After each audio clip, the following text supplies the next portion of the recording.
اچھا زید صاحب مجھے یہ بتائیے گا کہ اقبال کی ضرورت ہمیں جس دور میں اقبال آئے یہ خصوصی اسی دور میں اقبال کا وجود کیوں ہوا؟ اس کے پیچھے اللہ تعالیٰ کی کیا ایسی کیا اسباب تھے جن کی آپ سمجھتے ہیں کہ مسلمان اس دور میں زوال کا شکار تھے، خصوصاً اقبال کی آمد اسی دور میں کیوں ہوئی؟ بہت غیر معمولی سوال جس کو غیر معمولی پرسپیکٹو میں دیکھنے کی ضرورت ہے۔ دیکھیے 1400 سال کی مسلم تاریخ کو اگر آپ مختلف ادوار میں تقسیم کرتے چلے آئیں تو آپ یہ دیکھیں گے کہ علامہ اقبال جس دور میں پیدا ہوتے ہیں اس وقت پوری عالم اسلام میں مکمل اندھیرا چھا چکا تھا۔ بالکل There was a complete darkness۔ 1857 کی جنگ آزادی میں مسلمانوں کو شکست ہو چکی تھی، اس کے نتیجے میں پورا ہندوستان مغل امپائر جو ایک بہت بڑی سیولائزیشن مسلمانوں کی تھی انگریزوں کے قبضے میں جا چکی تھی، خلافت عثمانیہ ٹوٹنے کے قریب تھی، اور امت مسلمہ کا کوئی ملک ایسا نہیں رہ گیا تھا خاص طور پر پہلی جنگ عظیم کے بعد اور جب خلافت عثمانیہ ٹوٹتی ہے کہ وہ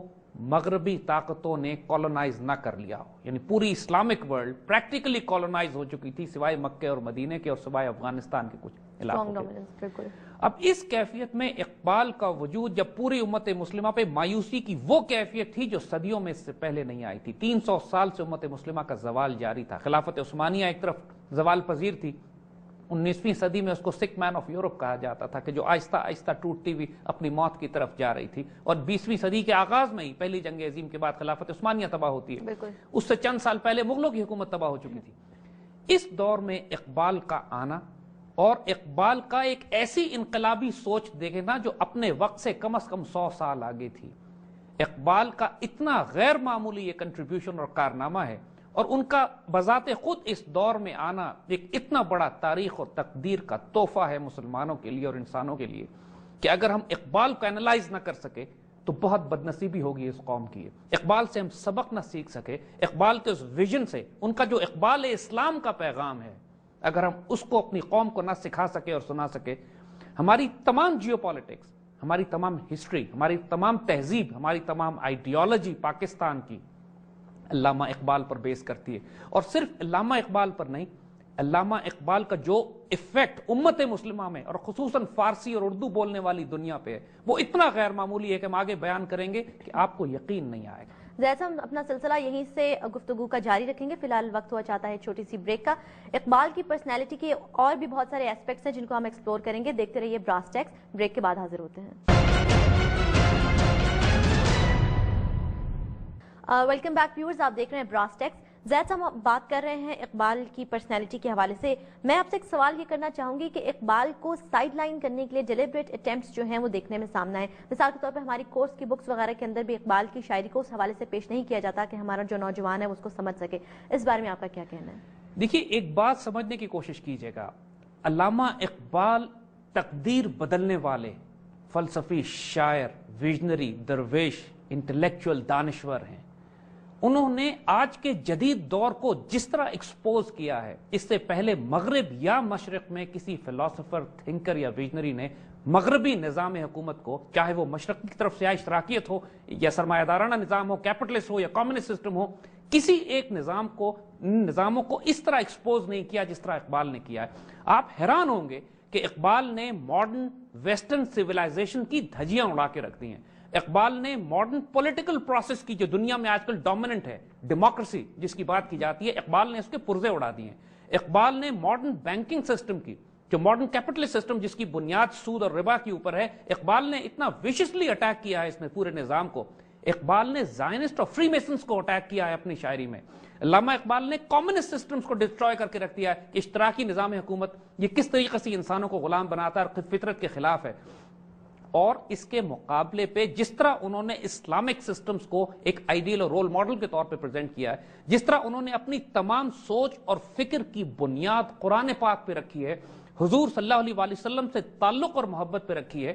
وہ اتنے غیر معمولی ہیں کہ اقبال جیسا تھنکر اور فلاسفر جس کو دنیا ڈینائی بھی نہیں کر سکتی کیونکہ پوری دنیا مانتی ہے ان کے لیول کو۔ ہم آپ کو آگے جا کے بتائیں گے کہ اس زمانے میں جب اقبال دنیا میں زندہ تھے، پوری دنیا میں ان کے بارے میں خبریں چھپا کرتی تھی، پوری دنیا کے اخباروں میں لوگوں کو پتا ہوتا تھا کہ اقبال اس وقت دنیا میں کہاں ٹریول کر رہے ہیں۔ ان کی کتابیں بادشاہ وقت اپنے دور کے پڑھا کرتے تھے۔ بڑے بڑے حکمران اقبال کی کتاب اسرار خودی کی ٹرانسلیشن اس زمانے میں مختلف زبانوں میں ہوا تھا، اس کو پڑھتے تھے. And Iqbal was known all over the world. 1937 میں علامہ اقبال کا اقبال ڈے 1000 جگہ پوری دنیا میں منایا جاتا ہے. پوری دنیا کو پتا تھا کہ اقبال ڈے 1937 میں آیا اور اس کو ہم نے منانا ہے. سو اقبال کو ڈینائی نہیں کیا جا سکتا. ان کی اسٹرینتھ اتنی ہے آرگومنٹ کی، لہٰذا ایک آسان طریقہ ہے کہ اقبال کو سائڈ لائن کر دیا جائے، خاموشی سے ان کو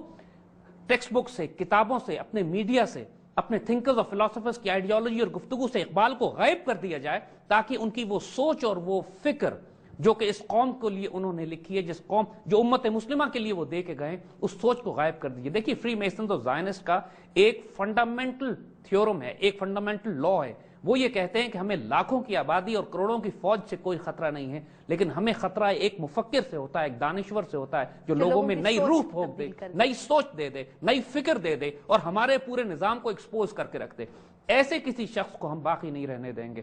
اب علامہ اقبال اس کیٹیگری میں ہیں جو کفر کے پورے نظام کے لیے تھریٹ ہے. دیکھیے حتیٰ کہ وہ تمام رائٹرز بھی، آج کے دور کے اورینٹلسٹ بھی، کہ جو علامہ اقبال پر کام کرتے ہیں، مغرب کی دنیا آج کل کا ویسٹرن سیولائزیشن ان کو سائڈ لائن کر دیتی ہے. ہم آپ کو مثال دیتے ہیں ڈاکٹر این میری شمیل کی، ایک جرمن، تقریباً 80-85 سال کی عمر میں، ابھی انتقال ہوا ہے چند سال پہلے ان کا، جو ہر سال اس سے پہلے پاکستان آتی تھی اور ان کے پاکستان آنے کا وقت مقرر تھا اور اس کو شمیل سیزن کہا جاتا تھا پیار سے.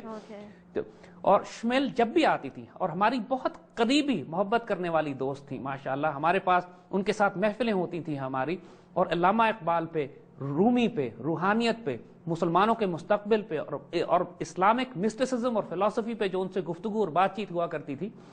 ان سے بڑا اورینٹلسٹ دنیا میں کوئی موجود نہیں تھا اس دور میں. لیکن ان کے انتقال کے فوراً بعد کئی برس ہو گئے، این میری شمیل کا کوئی ذکر نام پاکستان میں سنتے ہیں، نام یورپ اور امریکہ میں سنتے ہیں. ان کے نام و نشان کو مٹانے کی بات کی جا رہی ہے، ان کی کتابوں کو ڈسٹریبیوٹ نہیں کیا جاتا. اقبال کے مقابلے میں جو دوسرے شعراء کو جو اقبال کے ٹکر پہ کھڑا کیا جاتا ہے، ہم تمام صد احترام کے ساتھ، فیض کی شاعری بہت کمال کی ہے، لیکن انقلابی شاعری ہے، لیکن فیض اور اقبال کا کوئی کمپیریزن نہیں ہے. فیض کی زیادہ تر آئیڈیا اور آئیڈیالوجی اشتراکیت یا مارکسسٹ نظام کی طرف سے آئی تھی. وہ انقلابی ضرور تھے، لیکن ان کے انقلاب کا بیسس سیکولر تھا، ان کے انقلاب کا بیسس دین اور قرآن اور سنت اور شریعت پہ نہیں تھا. علامہ اقبال کی سوچ اور فکر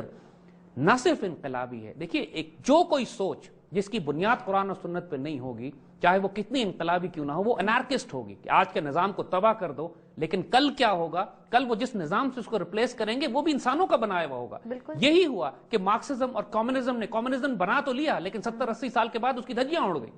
لیکن اسلام واضح طور پر، اقبال خود اپنی شاعری میں کہتے ہیں کہ مغرب کے نظام کو یہ بات اچھی طرح معلوم ہے کہ کل آنے والے وقت میں ان کے سامنے جو نظام اور آئیڈیالوجی آنکھوں میں آنکھیں ڈال کے کھڑی ہوگی وہ اسلام ہے. اور اقبال نے اپنی تمام آئیڈیالوجی کی بنیاد قرآن اور اللہ کے رسول صلی اللہ علیہ وسلم سے تعلق کی بنیاد پر رکھی ہے. اس وجہ سے اقبال کو سائیڈ لائن کیا جا رہا ہے. اقبال کو کسی جگہ پروموٹ نہیں، ان کی صرف وہ نظمیں کہ جو ہارملیس پوئمز ہیں، لب پہ آتی ہے دعا بن کے تمنا میری، اس قسم کی نظمیں، یا پہاڑ اور گلیری اور جگنو اور بلبل، اس قسم کی شاعری تو پڑھائی جاتی ہے بچوں کو. لیکن جیسے ہم نے کہا کہ ان کی وہ شاعری، ان کے وہ میسیجز، ان کی وہ کتاب reconstruction of religious thought in Islam, یا ان کی وہ فلسفی جو دنیا میں انقلاب برپا کرتی ہے کمیونسٹ سسٹم اور کیپٹلسٹ سسٹم کے خلاف، جو مسلمانوں کو حوصلہ اور امید دیتی ہے، ان کو شاہین بناتی ہے، اپنے پیروں پہ کھڑا کرتی ہے، ان کو خودی اور خودداری اور ڈگنیٹی اور آنر اور عزت اور وقار کا سبق دیتی ہے، اس پوری شاعری کو ایسے غائب کر دیا ہے کہ جیسے وہ وجود ہی نہیں رکھتی.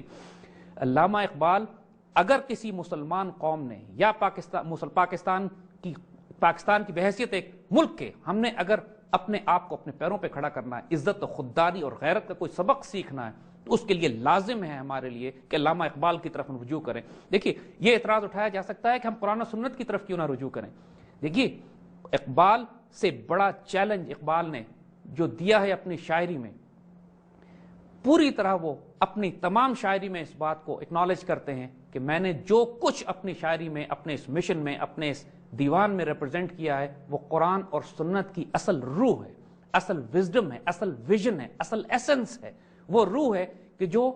مسلمان عام زبان میں، اردو میں اور فارسی میں سمجھ سکتے ہیں، جو ایسنس ہے دین کا، عزت، خودداری، غیرت، شرافت، کردار،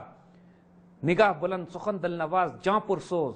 وہ تمام کیریکٹر اور ایٹریبیوٹس جو مومن کے ہونے چاہیے، محفل یاراں تو ریشم کی طرح نرم، اور رزم و حق و باطل تو فولاد ہے مومن، وہ تمام یہ ٹرانسلیشنز ہے قرآن کی آیتوں کی، رحماء و بینہم و شداء الکفار، قرآن کے الفاظ ہیں، یہ ایگزیکٹ ٹرانسلیشنز ہے تمام اقبال کا کلام۔ تو چاہے قرآن پڑھیے یا حضور صلی اللہ علیہ وسلم کی سنت مبارکہ سے فیض لیجئے، یا علامہ اقبال کے کلام کو پڑھیے جو خود وہ کہتے ہیں کہ میں نے سارا فیض قرآن و سنت سے لیا ہے، پاکستان کے مسلمانوں پر واجب ہے کہ اقبال سے فیض لیں۔ بالکل زید صاحب، ہم یہیں سے اپنی گفتگو آگے بڑھائیں گے۔ ویورز فی الحال وقت ہوا چاہتا ہے ایک بریک، آپ کو بتاتے چلیں کہ آج ہم بات کر رہے ہیں اقبال کے حوالے سے، کہیں مت جائے گا، بریک کے بعد دوبارہ حاضر ہوتے ہیں۔ ویلکم بیک ویورز، آپ دیکھ رہے ہیں براس ٹیکس۔ زید صاحب، کچھ دیر پہلے آپ نے گفتگو کی سٹیجز آف مسلم سیولائزیشن کے حوالے سے، تو ایک تھوڑا سا ریوائز کر دیجئے کہ یہ کون سی سٹیجز ہیں؟ دیکھیے، اگر آپ 1400 سال کی مسلم تاریخ کو اٹھا کے دیکھیے تو آپ کو اس میں 3 بڑے واضح دور نظر آتے ہیں۔ پہلا دور مسلمانوں کے قرون اولا کا ہے کہ جب حضور صلی اللہ علیہ وآلہ وسلم کے بعد خلافت راشدہ قائم ہوتی ہے، جس پہ مسلمان ایکسپینشن کرتے ہیں پوری دنیا میں، یعنی 50-60 سال کے اندر حال یہ ہوتا ہے کہ چائنا سے لے کر ویسٹ افریقہ تک اور اسپین کے اندر تک اسلامک سویلائزیشن داخل ہو جاتی ہے، اور آنے والے وقتوں میں جو اسلامی خلافت اور ریاست بنتی ہے، چاہے امید دور میں ہو، اس کے بعد عباسی دور میں ہو، اس کا عروج ہوتا ہے، ایکسپینشن پیریڈ ہوتا ہے۔ تمام تر مسلمانوں کے داخلی اختلافات اور پرابلمز کے باوجود اس آئیڈیالوجی اتنی سٹرونگ ہوتی ہے کہ اس کا مومنٹم اس کو پھیلا رہا ہوتا ہے دنیا میں۔ وہ ہر طرف جس طرف جاتے ہیں مسلمان، چاہے وہ مسلمان نیول وارفیئر کی بات کریں، چاہے اس وقت لینڈ فورسز ہوں، چاہے اس وقت آئیڈیالوجی ہو، چاہے اکانومی ہو مسلمانوں کی، چاہے مسلمانوں کا سائنسز میں، انجینئرنگ میں، میتھمیٹکس میں، کنسٹرکشن میں، جس مرضی سائنس میں آپ دیکھ لیجئے، اس وقت اسلامی تہذیب دنیا کی سینٹر آف گریوٹی تھی۔ پوری دنیا سے لوگ آتے تھے مسلمان علاقوں میں، قرطبہ میں، غرناطہ میں، اسپین میں، بغداد میں، دمشق میں، یہ سیولائزیشنز کے مرکز ہوا کرتے تھے، اور مسلمان تہذیب بخارا سے لے کے سینٹرل ایشیا سے روس اور چین تک پھیلی ہوئی تھی۔ یہ عروج کا دور تھا مسلمانوں کا۔ اس کے کئی 100 سال کے بعد جو دوسرا دور مسلمانوں کے پاس آیا کہ جب مسلم سیولائزیشن پھیلنا بند ہو چکی تھی لیکن اپنی جگہ پر سٹیبل تھی، اور مغرب اپنے آپ کو آرگنائز کر کے مسلمانوں پر حملے کر رہے تھے۔ اس کی مثال ہم دیتے ہیں صلیبی جنگوں کی، کہ جب مسلمان ہوم گراؤنڈ پہ لڑ رہے تھے لیکن ان پر حملے باہر سے کیے جا رہے تھے، اور صلیبی جنگوں بھی کئی 100 سال چلی ہیں، جس میں کبھی نور الدین زنگی، کبھی سلطان صلاح الدین ایوبی اور اس طرح کے مجاہدین پیدا ہوتے رہے کہ جو امت مسلمہ کی آبرو مسلمان ہوم لینڈ میں کرتے تھے۔ دیکھیے، اگر آپ نوٹ کریں، یہ وہ پیریڈ تھا کہ جب مسلمان اپنی سرحدوں سے نکل کر دوسرے ممالک پر حملے نہیں کر رہے تھے، دوسرے ممالک سے حملے مسلمانوں پر ہو رہے تھے، اور مسلمان اپنے علاقوں کا دفاع کر رہے تھے۔ یہ ہمارا سٹیبلٹی پیریڈ تھا، یہ وہ پیریڈ تھا کہ جب ہم اپنی عزت اور آبرو کا دفاع اپنے گھروں میں رہتے ہوئے کر رہے تھے، اور جو تہذیب ہم نے پہلے اپنے عروج کے دور میں قائم کی تھی اس کی پروٹیکشن تھی۔ اس وقت مسلمانوں کو نقصان بھی بہت ہوئے، مثلا چنگیز خان اور اس کی اولاد جو منگولیا سے نکلی، اس نے پوری مسلم دنیا کو رونتے ہوئے یہ لوگ چلے گئے، لیکن دوسری طرف سے صلیبی تھے جن کو مسلمانوں نے روکا بھی۔ لیکن اس کے باوجود مسلمان آئیڈیالوجی اتنی سٹرونگ تھی کہ چنگیزی حملے کے باوجود اسلامک سیولائزیشن اپنے پیروں پر کھڑی رہی، اس بات کے باوجود کہ بغداد کا نقصان اتنا شدید تھا کہ امت مسلمہ کی تاریخ میں کبھی اتنا شدید نقصان اس سے پہلے مسلمانوں نے نہیں اٹھایا، کہ جب پوری خلافت بغداد کا مرکز رون دیا جائے، مسلمانوں کا پوری اتنی بڑی خلافت کا ہیڈ کوارٹر دارالخلافہ جب خلیفہ کو قالین میں لپیٹ کے گھوڑوں کے نیچے دے دیا گیا اور لاکھوں مسلمانوں کو ایک 15 دن کے سلوٹر میں دجلہ میں پھینک دیا گیا اور مسلمانوں کی لائبریریز اور کتابیں اور تہذیب جلا دی گئی، اس کے باوجود مسلمان آئیڈیالوجیکلی اتنے سٹرونگ تھے کہ اپنے پیروں پر جلدی کھڑے ہو گئے، اور خلافت عثمانیہ اٹھتی ہے اس کے بعد، اور پھر مسلمان اپنے عروج پہ جاتے ہیں۔ جو تیسرا دور مسلمانوں کا ہے کہ وہ تقریباً آج سے 250 سال پہلے، خاص طور پہ 1757 کی جنگ پلاسی کے بعد شروع ہوتا ہے، کہ جب ایسٹ انڈیا کمپنی بنگال میں آنے کے بعد قبضہ کرتی ہے اور مسلمانوں کا زوال شروع ہوتا ہے۔ 1757 میں نواب سراج الدولہ کی شہادت ہوتی ہے، اس کے بعد 1799 میں ٹیپو سلطان شہید ہوتے ہیں، 1857 میں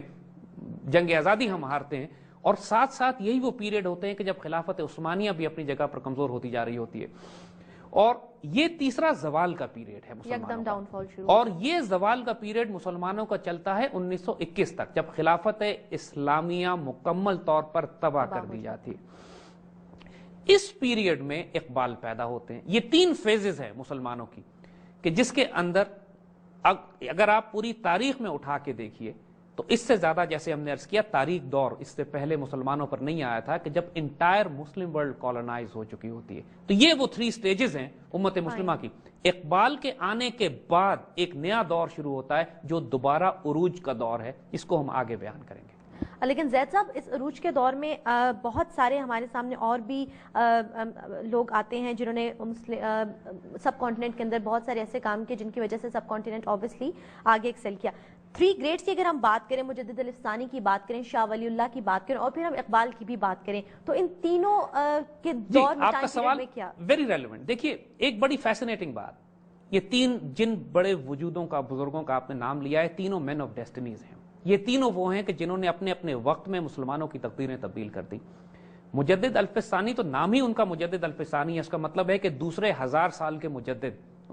شاہ ولی اللہ اور ان کے بعد علامہ اقبال, یہ 3 بڑے سوشل تھنکر, فلاسفر, مسٹک اور سوشل سائنٹسٹ, آئیڈیالوگز, ایسے وجود پیدا ہوئے اپنے اپنے دور میں کہ جو امت مسلمہ کو, جنہوں نے خاص طور پہ ہندوستان کے مسلمانوں کو انہوں نے سنبھال کے رکھا. لیکن تینوں کے دور فرق ہیں, نوٹ کیجئے گا. جو ہم نے 3 دور مسلم سیولائزیشن کے بتائے ہیں, مجدد الفسانی اکبر بادشاہ کے ساتھ تھے. یہ وہ دور تھا جب مغل حکومت اپنے عروج کی طرف جا رہی تھی اور اکبر گمراہ ہونے لگا تھا. اس نے دین الہی کا اعلان کر دیا تھا اور اس نے پوری وہ خرافات شروع کر دی تھی جو اس نے آپ اسلام کو ہندو مذہب کے ساتھ جوڑ کے ایک نیا دین ایجاد کرنے کی کوشش کی. اس دور میں اس سے پہلے 800 سال تک مسلمان ہند پر حکومت کر رہے تھے. ہندوستان پر مسلمانوں کی حکومت تھی اور مسلمان عروج پہ تھے. اکبر اور اس کے بعد مغلیہ دور کا عروج شروع ہوتا ہے, وہ زوال کا پیریڈ نہیں تھا. مجدد الفسانی کا غیر معمولی کردار کہ اس وقت کی اسٹریٹجی ڈیفرنٹ تھی, چونکہ حکمران وقت مسلمان تھے, مسلمانوں کی حکومت تھی جو کئی 100 سال سے چلی آ رہی تھی, حکمران گمراہ ہو گیا تھا. تو مجدد الفسانی نے ریاست کے خلاف بغاوت برپا کرنے کے بجائے انہوں نے آس پاس مسلمان حکمرانوں, مسلمان جنرلز, مسلمان وزراء, دانشوروں, علماء, ان پر کام کیا خاص طور پر, تاکہ بادشاہ کی گمراہی کے فتنوں کو روکا جا سکے. اور جب اکبر بادشاہ کا انتقال ہوتا ہے تو اس کے بیٹے جہانگیر پر انہوں نے اتنا زیادہ کام کیا کہ وہ تمام فتنے کہ جو اکبر نے شروع کرائے تھے, خود جہانگیر نے اپنے ہاتھ سے ان فتنوں کو ختم کرنا شروع کیا. تو مجدد الفسانی نے ریاست سے بغاوت نہیں کی, حالانکہ ان کو جیل میں بھی بند کیا گیا, حالانکہ ان پہ سختیاں بھی کی گئی. اس کے باوجود ان کے مکتوبات, ان کے خط, ان کے لیٹرز جو وہ لکھا کرتے تھے, انہوں نے جس طرح کام کیا ان مسلمان حکمرانوں پر, مشیروں پہ, وزراء پر, وہ ایک غیر معمولی رول تھا. لیکن اس زمانے کا تقاضا یہ تھا کہ ریاست کے خلاف بغاوت نہ کی جائے, کہ ریاست کے خلاف اگر بغاوت کی جاتی تو پھر ہندوؤں کو, چونکہ مسلمان انڈیا میں مائنورٹی میں تھے, ہندوؤں کو موقع ملتا یا مرہٹوں کو یا دوسری طاقتوں کو, سکھوں کو موقع ملتا کہ مسلمان ریاست کی جڑ کاٹ دیں. لہٰذا اس سسٹم کے اندر رہتے ہوئے ریفارم کیا اس کو. اسٹریٹجی مختلف تھی, وقت مختلف تھا. شاہ ولی اللہ کا دور اگر اس کے مقابلے میں آپ دیکھیں, جو اس کے 150 سال کے بعد تقریباً اورنگزیب عالمگیر کے بعد جو شاہ ولی اللہ کا دور آتا ہے, وہ فتنوں کا دور تھا. یہ وہ وقت تھا کہ جب مغلیہ حکومت تقریباً ختم ہونے کے قریب پہنچی ہوئی تھی. حال یہ تھا کہ کوئی مرکز دہلی کا مضبوط نہیں تھا, مرہٹوں نے سر اٹھا لیا تھا اور مرہٹے قتل و غارت کرتے ہوئے دہلی تک کو رونتے چلے جا رہے تھے. اور مسلمانوں کی ناردرن انڈیا میں اسپیشلی, مرہٹا ریاست ساؤتھ سے اٹھی تھی, ناردرن انڈیا میں بھی مسلمانوں کی عزت, جان, مال, آبرو, کوئی سیاسی طاقت کچھ محفوظ نہیں رہ گئی تھی.